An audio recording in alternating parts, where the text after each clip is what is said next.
સુરત અને નર્મદા જિલ્લાના આદિવાસી ખેડૂતો માટે આજે ઐતિહાસિક દિવસ છે।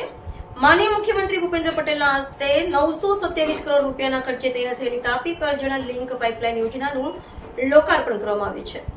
કેવડી ખાતે તાપી કરજણ લિંક પાઇપલાઇન યોજનાનું લોકાર્પણ 73 ગામોના ખેડૂતોને મળશે સિંચાઈનું પાણી।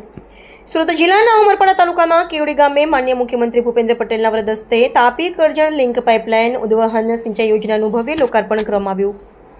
આ યોજના આદિવાસી પંથક માટે જીવાદોરી સમાન બની રહેશે। અંદાજે રૂપિયા 927 કરોડના ખર્ચે તૈયાર થયેલી આ મહત્વાકાંક્ષી યોજના ઉમરપાડા અને દેડિયાપાડા તાલુકાના ખેડૂતો માટે આશીર્વાદરૂપ સાબિત થવાની છે।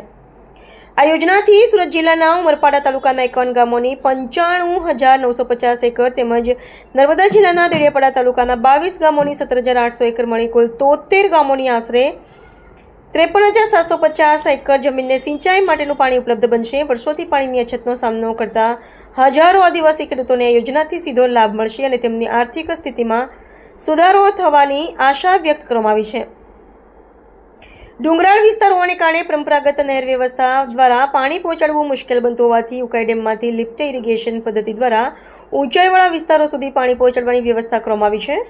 પાઇપલાઇનના માર્ગમાં આવતા 100થી વધુ હાલના ચેકડેમો તેમજ 35થી 40 કોતરોને ભરવાનું આયોજન પણ કરવામાં આવ્યું છે, જેના કારણે બોરવેલ રિચાર્જ થશે અને ભૂગર્ભ જળસ્તર ઊંચું આવશે। આ પગલાંથી વિસ્તારના પાણી સંસાધનોમાં દીર્ઘકાલીન સુધારો થવાની આશા વ્યક્ત કરવામાં આવી છે।